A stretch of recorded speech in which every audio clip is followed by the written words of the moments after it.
ማይክል ካሪክ 8 ያክል ጨዋታዎችን ማንቸስተር ዩናይትድን እየመራ በዋና አሰልጣኝነት ቀጥሏል። ታዲያ በእነዚህ 8 ጨዋታዎች ውስጥ መሸነፍ የቻለው በአንዱ ብቻ ነው፣ ወይም ደግሞ አንድ ሽንፈት ብቻ ነው ያስተናገደው።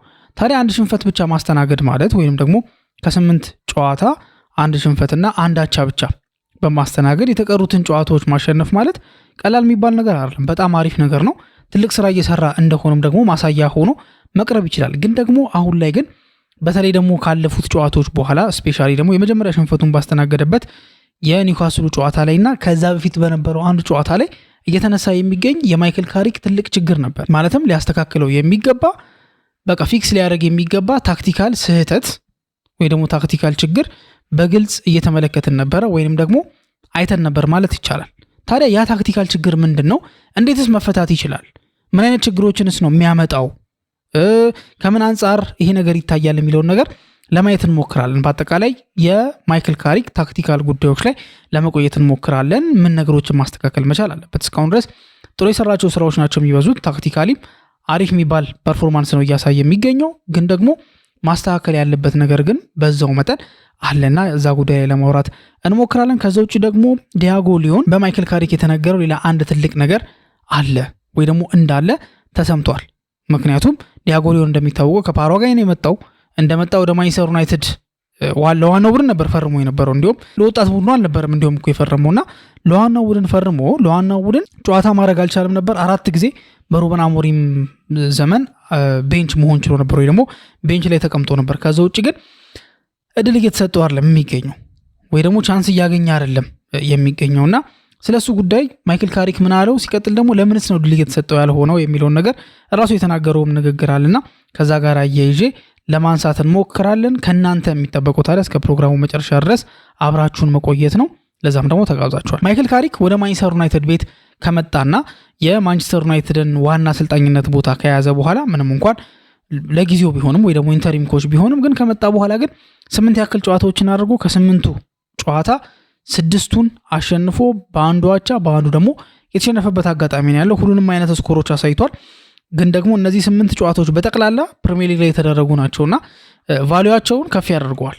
በብዙ መንገድ ካየ ነው ይሄ 8 ጨዋታ 8ቱም ፕሪሚየር ሊግ ላይ መሆኑ ያለውን የፕሪሚየር ሊግ ያው ግዝፈቱንም ምኑንም ስለምናቅ ማይክል ካሪክ እያደረገ ያለውን ጨዋታ ወይ ደግሞ እየደረሰበት ያለውን ጫናና ፈተናዎቹን በደንብ ያሳየናል ብዬ አስባለሁ። በእርግጥ ሁልጊዜም እንደሚባለው ኒው ማናጀር ባውንስ የሚባል ነገር አለ አይደለ? አዲስ አሰልጣኝ ሲመጣ ያ አሰልጣኝ ይዞት የሚመጣው ወይ ደግሞ ከሱ ጋር አብሮ የሚመጣ ድል አለ። ከዛ ድል አንጻር ኒው ማናጀር ባውንስ የሚባል ነገር አለ። ከሱ ጋር ሊያያዝ ይችላል።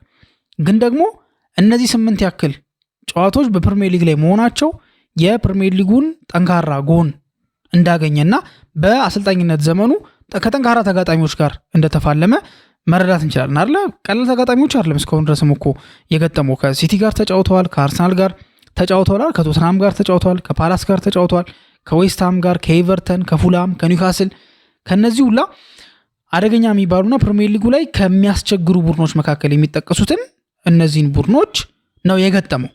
ከነዚህ ቡድኖች ጋር ተጫውተውና እነዚህን ቡድኖች ገጥሞ አንድ ሽንፈት ብቻ ማስተናገድ በተቀሩት በ7ቱ ያለመሸነፍ ሪከርድ መያዝ ቀላል የሚባል አይደለም። ግን ባለፉት ጨዋታዎች ላይ ግን ትልቅ የማይክል ካሪክ ድክመት በአንድ ጨዋታ ላይ በተወሰነ መልኩ የካሪክ ድክመት ታይቶ ነበር ማለት የሆነ ሊያስተካክለው የሚገባው ነገር ማለት ነው።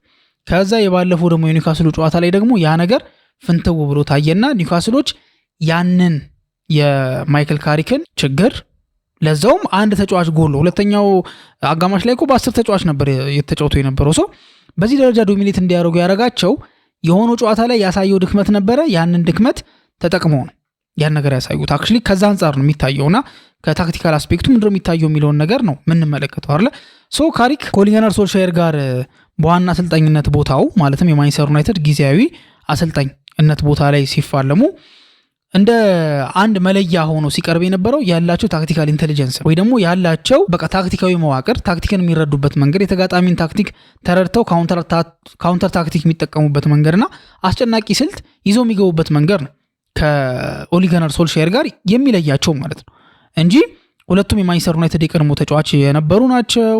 ጥሩ ስም አላቸው። የሌጀንድነት ቦታ ያላቸው ናቸው። ጥሩ የሆነ ነገር ነው በእነሱ መካከል ያለው። ግን ትልቁ ልዩነት ትልቁ ዋናው ዲፍረንስ የመጣው ነገር ግን ምንድነው የታክቲካል ጉዳይ ላይ ሁለቱ አሰልጣኞች ሲታዩ ካሪክ ሞሮፍ የዘመናዊ አሰልጣኝ ተቻሉ ማለት በቃ የዘመናዊ አሰልጣኞች አሉ አይደል ያላቸው ታክቲካል ኢንተለጀንስ ምናምን የመሳሰሉት ነገሮች ላይ የተሻለ ነው የተገኘው ካሪክ ነው። ስለዚህ ማንቸስተር ዩናይትድን ወደ ተሻለ ደረጃ ለማሻገር ሲሞክር ያለው ታክቲካል አንደርስታንዲንግንም ተጠቅሞ ነው ተብሎ ነው የሚታሰበው። ከዛ አንፃር ነው የሚታሰበውና ካሪክ አሁን ላይ ደግሞ በማንቸስተር ዩናይትድ ቤት በትልቁ እየተቸገረ ያለበት ነገር ተብሎ የተነሳው ነገር አንድም ታክቲካል ጉዳይ ነው። በትልቁ ያልኳችሁ በእነዚህ ጨዋታዎች ላይ እንደ ችግር የተነሳበት ነገር ታክቲካል ጉዳይ እንደሆነ እያየን እንገኛለን። እየተመለከትን ያለነው ነገር እሱ ነው። ታዲያ ካሪክ ትልቁ ችግር የታየው ምንድነው የሚባለው ከኳስ ጋር ያላቸው እንቅስቃሴ አይደለም፣ በሚያጠቁበት ሰዓትም አይደለም። ኦፍ ዘ ቦል የሚያደርጉት እንቅስቃሴ ግን የማይክል ካሪክ ቡድን ክፍተት እየተገኘበት ወይንም ደግሞ ክፍተት እየታየበት እንደሆነ እየተመለከትን እንገኛለን።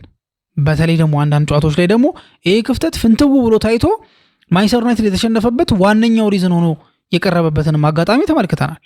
ዛት ማች ነው የካሪክ ይሄ የታክቲካል ጉዳዩ አለ አይደለ ታክቲክን ላይክ እየሰራ ያለበት ወይ ደግሞ እየተጠቀመ ያለበት መንገድ እንደ ችግር የሆነበትና እንደ ችግር የታሰበው ነገር ከዛ ጋር ተያይዞ ነው። ታዲያ ያንን ኦፍ ዘ ቦል እንቅስቃሴ ማለትም ከኳስ ውጪ የሚኖረውን እንቅስቃሴ እንዲያግዝ በሚል ነው ስቲቭ ሆላንድ የመጣለት። ስቲቭ ሆላንድ እንደምናውቀው ከጆዜ ሞሪኒዮ ጋር በቼልሲ ቤት በነበረበት ሰዓት ላይ እና ከአንቶኒዮ ኮንቴ ጋር የሰራ ሰው ነው።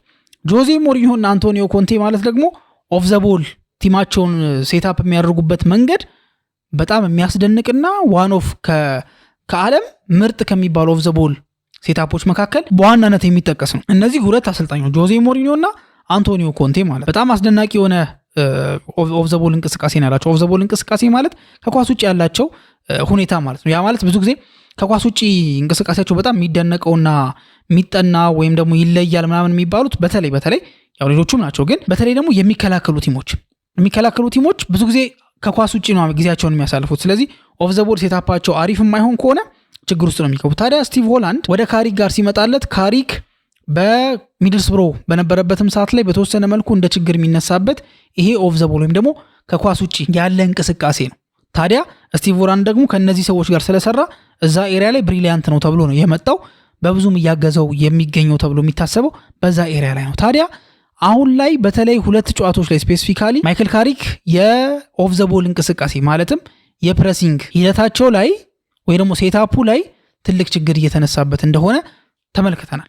ይህንን ለማረጋገጥ ያክል መጀመሪያ ሲመጣ ጥሩ ነበረ፣ ኦፍ ዘ ቦል የነበረው ሴታፕ ጥሩ ነበረ።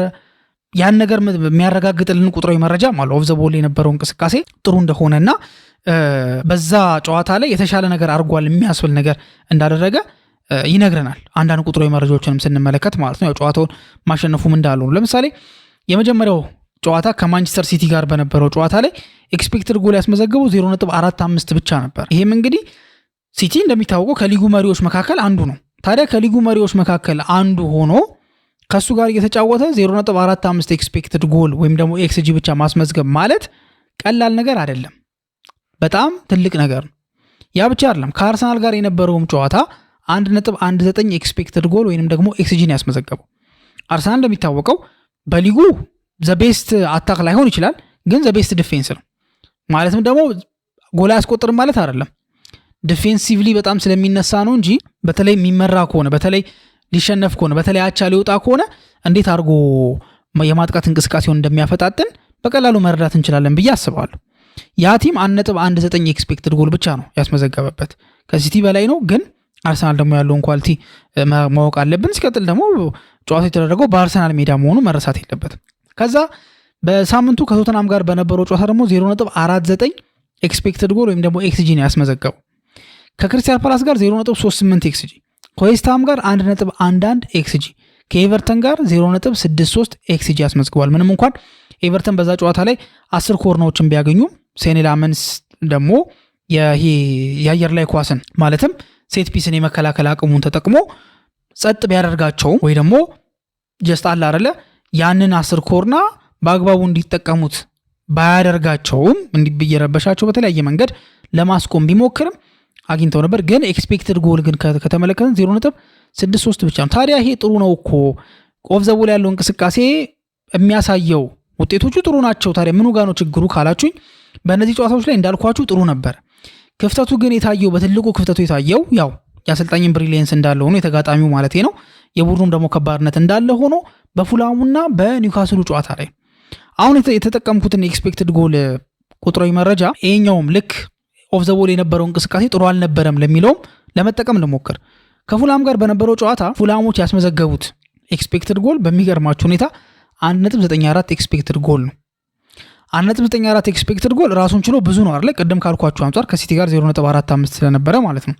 እሱ እንዳለ ሆኖ ግን በጣም የሚያስገርመው ነገር ምንድነው 1.94 ኤክስጂ ማንቸስተር ዩናይትድ ላይ ቢያስመዘግብም ይሄ ቡድን ከማንቸስተር ዩናይትድ ጨዋታ በፊት ግን ፉልሃም በአማካይ በሁሉም ጨዋታ በ90 ደቂቃ 1.2 ኤክስጂ ብቻ ነበር ያስመዘግበ የነበረው በአቬሬጅ 1.2። ስለዚህ ማንቸስተር ጋር መጥቶ በአንድ ጊዜ ነው 0.74 ኤክስፔክትድ ጎል የጨመረው ማለት ነው። ሶ ምን ያህል የማንቸስተር ዩናይትድ ኦፍ ዘ ቦል እንቅስቃሴ ትክክል እንዳልነበር በዚህ ማወቅ እንችላለን። ሁለተኛው ደግሞ ባለፈው ማንቸስተር ዩናይትድን ያሸነፈው ኒውካስል ዩናይትድ ነው። ኒውካስል ዩናይትድ ደግሞ 2.48 ኤክስፔክትድ ጎል ወይም ደግሞ ኤክስጂን ያስመዘገበው ትልቅ ነው አይደለ? በጣም ትልቅ ነው። እስካሁን ድረስ ከሁሉም የሚበልጥ ነው አይደለ? ከአንዳንዶቹ እንዲሁም ተደምሮ ራሱ እንደዛ ማያክልበትን አጋጣሚ ነው የምንመለከተው አይደለ? በሲቲና በአርሰናል ላይ በአርሰናል ላይ የተመዘገበው ኤክስፔክትድ ጎል እንደዚሁም ከቶተናም ጋር የተመዘገበው ኤክስፔክትድ ጎል ቢደመር የኒውካስል ያክልን አይሆንም። ዩናይትድ በጣም የተከፋፈተበት ጨዋታ ማለት ነው። የሚገርመው ኒውካስል ዩናይትድም በአቬሬጅ ከዚህ በፊት 1.5 ኤክስጂን ብቻ ነበር ያስመዘግበ ነበር። ስለዚህ የዩናይትድ ኦፍ ዘ ቦል እንቅስቃሴያቸው ምን ያህል ባለፉት በተለይ በእነዚህ ሁለት ጨዋታዎች ላይ ትክክል እንዳልነበር እንረዳለን። ለምንድን ነው እንደዚህ ትክክል ያልሆነው ካልን ዩዥዋሊ እንደምናውቀው ማንቸስተር ዩናይትድ ፕረስ በሚያደርግበት ሰዓት ላይ ማለትም ካሪክ ፕረስ በሚያደርግበት ሰዓት ላይ ቡድኑ ሴታፕ የሚያደርገው በ4-4-2 ፎርሜሽን ነው። በ4-4-2 ፎርሜሽን ደግሞ ፕረስ የሚያደርግ ቡድን ብዙ ጊዜ በ4-3-3 ለሚጫወት ቡድን ተጋላጭ ይሆናል። ለምሮ ተጋላጭ የሚሆነው 4-4-2 ማለት ምን ማለት ነው? 4-4-2 ላይ ሁለት አማካይ ነው ያለው አይደለ? ወይ ደግሞ ሁለት ሚድፊልድ ነው ያለው። 4-3-3 ላይ 3 ሚድፊልድ ነው ያለው። ስለዚህ ሁልጊዜም ቢሆን አንድ ስፔርማን ይኖራል ማለት ነው። በቢልድ አፕ በሚወጡበት ጊዜ ተጋጣሚ ቡድን አንድ ስፔርማን ይኖራል። ስፔርማን መኖሩ ሁሉም ታክቲክ ላይ አለ። አንዳንድ ጊዜ የምፈቅዱበት እኮ ቦታ አለ። አንዳንድ ቦታ ላይ ስፔርማን እንዲኖር ትፈቅዳላችሁ ግዴታ ስለሆነ። ለምን አትችሉማ? ማንቱማን በቃ እግር በእግር እየተከታተለ መያዝ አይቻልም። ስለዚህ የሆነ ቦታ ይፈቀዳል። ብዙም ትሬት ያልሆነ ቦታ ገብቷችኋል። ሶ 4-3 ሴታፕ ሲያደርጉ አንድ ስፔርማን መኖሩ ሚድፊልድ ላይ ኖርማል ነገር ነው። ግን ደግሞ ችግሩ ምንድነው? በሎ ብሎክ እና በሚድ ብሎክ በሚጫወትበት ሰዓት ላይ ችግር የለውም። በ4-4-2 ፕረስ ቢያደርግ ችግር የለውም። ለምን መሰላችሁ ችግር የማይኖረው? 4-4-2 ላይ ሁለቱ ፊት ለፊት ፕረስ የሚያደርጉት አሉ አይደል? ለምሳሌ ሼሽኮና ብሩኖ ወደ ኋላ ሲመለሱ፣ እነዚህኞቹ ሁለቱ ደግሞ አማካዮች ወደ ኋላ ሲመለሱ በቃ ክፍተቱን ይሞሉታል። ግን ዩናይትድ በሃይ ፕረስ ለማድረግ ሲሞክር ግን በቀላሉ ተጋጣሚ ቢውልድ እያደረገ ሲወጣ እንመለከተዋለን። ለምሳሌ ፉልሃም በቀላሉ ቢውልድ እያደረገ ሲወጡ የነበሩበት መንገድ ነበር። ከኒውካስል ጋር በነበረውም ጨዋታ እንዲሁም ኮቢ ሜኑ ሁለት ተጫዋቾችን ማርክ እንዲያደርግ ራሱ ሲገደድ ነበር። በቃ አንድ ስፔርማን ስለነበረ ማለት ነው። አንድ ሰው ተሰጥቷቸው አንድ ሰው ትርፍ ይመጣል መሀል ላይ። ሶ ያ በእንደዚህ አይነት መልኩ ፕረስ ስለሚያደርግ ማንቸስተር ዩናይትድ ችግር ተፈጥሮበታል። ታዲያ እንዴት ሶልቭ ያደርገው እንዴት ይፍታው ካልን ሁለት መንገዶች አሉ ሊፈታበት የሚችልበት። አንደኛው ምንድነው? ማንቱማን ማርኪንግን አዳፕት ለማድረግ መሞከር። ያው በእርግጥ ይሄ ነገር ትንሽ ይከብዳል። ለምንድነው የሚከብደው? ቅድም እንዳልኳችሁ ማንቱማን ማርክ ለማድረግ እግር በእግር የሚከተሉ ተጫዋቾች ያስፈልጋሉ። በጣም አትሌቲክስ የሆኑ ተጫዋቾች በቃ አትሌቲዝም በቃ ይሄ በደንብ ያላቸው ተጫዋቾች መሆን አለባቸው። ማንቸስተር ዩናይትድ ቤት ግን ይሄ ነገር እንደሌለ እየተመለከትን እንገኛለን አይደለ? ብዙም እንትን አይልም። ይሄን መንገድ ስናየው ያለው ይሄ በቃ ቀልጥፍናቸው ሩጫቸው ምናምን ለዛም ይሆን አይደለም። ስለዚህ ይሄንን መንገድ መጠቀም ሊያስቸግር ይችላል። ሁለተኛው ደግሞ ምንድነው? ስፔርማኑ ያው ሁሌም ስለሚኖር መፍቀድ፣ ግን ያንን ስፔርማን ግን ምንድነው ተጋጣሚ ቡድን እንዳያገኘው እስከ ጥግ ድረስ ማባረር ማለት በቃ መዘጋጋት፣ መንገዶችን መዘጋጋት፣ ነገሮችን በቃ አስቸጋሪ ማድረግ ማለት እዛ ተጫዋች ላይ እንዳያገኙት አስቸጋሪ ነገር ለማድረግ መሞከር ነው። ስለዚህ እነዚህ ሁለት መንገዶች ተጠቅሞ ሶልቭ ላይ ያደርግ የሚችልበት እድል አለ ተብሎ ይታሰባል ማለት። ሌላኛው ርዕሳችን ዲያጎ ሊዮን በማንቸስተር ዩናይትድ ቤት ከመጣ በኋላ የሚታሰበውን ያክል ድል እያገኘ አይደለም። አጠቃላይ 4 ጊዜ ብቻ ነው በማንቸስተር ዩናይትድ ቤት በሩበን አሞሪም ጊዜ ቤንች ላይ መቀመጥ ችሎ የነበረው። ታዲያ ይሄ ልጅ የት ጠፍቶ ነው ካልን ኖርማል ነው። እድሜው ገና ከመሆኑ አንፃር በአንዴ ከፓራጓይ እዚህ እንዲመጣ አይጠበቅም። ራሱ እንደተናገረው ማይክል ካሪክ እንደነገረው እንዲረጋጋ እንደነገረው እዚህ ቦታ ላይ ማስተካከል አለበት፣ እዚህ ቦታ ላይ ፊክስ ማድረግ አለበት ብሎ እንደነገረውና ራሱም የፕሪሚየር ሊግ ትሬኒንግ ሴሽን በጣም እንዳስደነገጠውና እንዳስደነቀው ተናግሯል። የፕሪሚየር ሊግ ትሬኒንግ ሴሽን ቋንቋ፣ አየር ንብረት በጣም እንዳስቸገረው ግልጽ አድርጎ የተናገረበት አጋጣሚ አለ። ይሄ ደግሞ አዲስ ተጫዋች ሲመጣ ብዙ ጊዜ የሚያጋጥም ነገር ነው አይደለ? አዲስ ተጫዋች ሲመጣ አጫዋወቱ፣ ባህሉ ምናምን ነገር እንዲሁም አጉዌሮ እንዲሁም ተናግሮ ነበረ በሲቲ የለመድኩት የትሬኒንግ ሴሽን እና ባርሳ ሴት ደግሞ የተመለከትኩት ትሬኒንግ ሴሽን ጭራሽ አይገናኝም ብሎ ተናግሮ ነበርና ዲያጎ ሊዮን በዚህ ምክንያት ያው ተጠባባቂ ወንበር ላይ ነው ያለው። ለቀጣይ ዓመት ግን ራሱን በደንብ አድሶ ብዙ እድሎችን ሊያገኝ እንደሚችል ይገመታል።